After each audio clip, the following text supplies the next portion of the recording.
바람과 함께 사라지다라는 영화가 남긴 명대사가 있습니다. 이 영화가 끝날 무렵 여주인공이 남긴 말인데요. 내일은 내일의 태양이 뜬다라는 말입니다. 저녁에 우리가 잠을 자고 아침을 맞게 되면 바로 그 내일의 태양이 떠 있습니다. 새로운 하루, 새로운 일, 새로운 만남이 우리를 기다리고 있죠. 오늘은 어떤 날이 될까요? 어떤 사람을 만나고 어떤 일이 벌어질지 우리는 알 수 없지만 확실한 것은 오늘 대하는 내 마음은 내가 결정할 수 있다는 것입니다. 그리고 내 마음을 먹는 것에 따라서 나의 하루가 달라진다는 것입니다.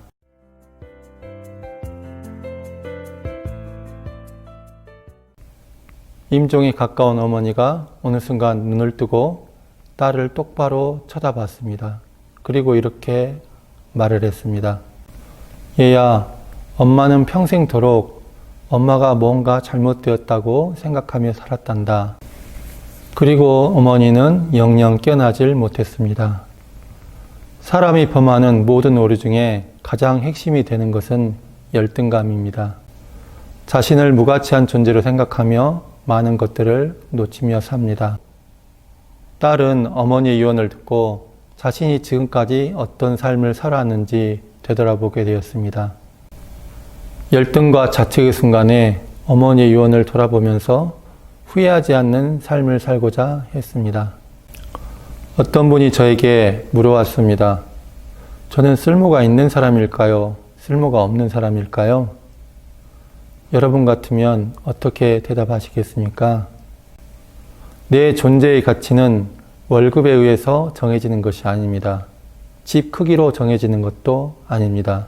스스로 뭔가 잘못되었다고 생각하며 살지 마십시오. 자기 자신을 쓸모없는 사람이라고 생각하면서 괴롭히지 마십시오. 자기를 있는 그대로 사랑하지 못하는 사람은 자신의 하루를 있는 그대로 살아갈 수가 없습니다. 내 인생을 있는 그대로 사랑하기가 어렵고 나의 소중한 가족들을 있는 그대로 사랑하기가 어렵게 됩니다. 제 후배 교무가 대학원 다닐 때 겪은 일인데요. 학교에서 원대 사거리 앞 시내까지는 걸어서 30분 정도 걸리는 거리였습니다. 처음에는 무심히 다녔었는데 조금 지나니까 불편함이 느껴졌습니다. 마침 옆에 누가 자전거를 타고 가는 게 보였어요. 아, 자전거를 사겠구나. 그래서 자전거를 구해서 신나게 타고 다녔습니다.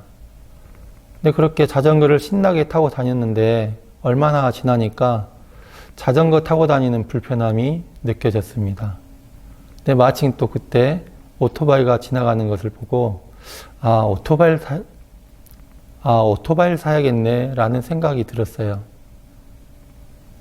그렇게 오토바이를 구해서 신나게 또 타고 다녔습니다. 그런데 또 얼마쯤 지나니까 오토바이의 불편함이 느껴지는 것이었습니다. 그러고 나니까 이제 눈에 자동차가 보이는 거예요. 어떻게 되었을까요? 그 후배는 오토바이마저 팔아버리고 다시 뚜벅이 생활을 했다고 합니다. 오토바이의 불편함이 느껴지고 그래서 자동차가 눈에 들어올 때 자동차 사고 싶어 라는 마음이 일어나는 것을 보고 인생에 욕심이라는 게 한이었구나 라는 것을 깨닫게 되었다고 합니다. 그래서 오토바이마저 팔아버리고 다시 뚜벅이 생활로 돌아갔다고 합니다. 인생에는 두 가지의 행복이 있습니다. 하나는 외적인 조건이 만족되었을 때 얻는 행복입니다. 원하는 성적을 얻었을 때, 성실하게 돈을 벌어서 바라던 집을 샀을 때, 남들에게 인정받을 때, 이런 외적인 조건으로 얻어지는 행복들이 있죠. 둘째는 그냥 행복한 것입니다. 어느 날 아침 일어났을 때 창가에 비치는 햇살을 느끼면서 그냥 행복할 때가 있죠. 또는 길을 걷다가 아무 이유 없이 행복함을 느끼는 순간이 있습니다. 아무 조건 없이, 아무 이유 없이 그냥 행복한 그런 때들이 있죠. 외적인 행복과 그냥 행복한 것, 두 가지 중에 내 아이들에게 어떤 행복을 얻으라고 말하시겠습니까?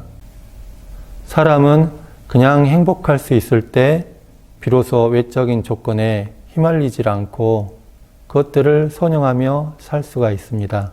본립이 도생이라는 말이 있습니다. 근본이 서야 도가 생하고 도가 생해야 내 삶에 은덕이 나타난다는 것이죠. 우리의 진짜 질병은 고통과 괴로움이 아니라 집을 떠나 겪는 향수병이라는 말이 있습니다.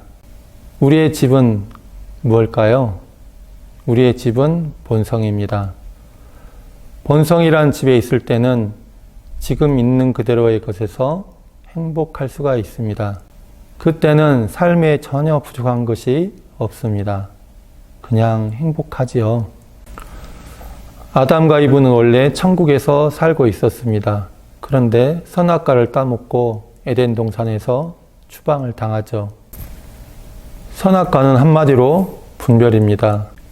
지금 여기 나의 삶은 이미 충분합니다. 그런데 선악과를 따먹는 순간 뭔가 부족함이 느껴지게 되죠. 그러면 그 부족한 것을 채우기 위해서 열심히 달리고 또 달립니다. 그렇게 채우고 나면 또다시 부족한 것이 눈에 보입니다. 이것은 목적지가 없는 달리기입니다. 이 목적지 없는 달리기를 멈춰야 행복할 수가 있습니다. 아무 조건 없이 행복한 마음, 그것이 나의 본성입니다.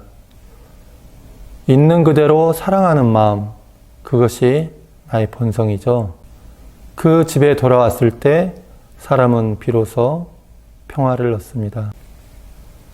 그 어떤 것을 만나든지 판단 분별하지 말고 있는 그대로 바라보십시오. 그것이 우리가 해야 될 최고의 선택입니다. 그냥 사실 그대로를 있는 그대로 만나보십시오. 마음 공부 잘합시다.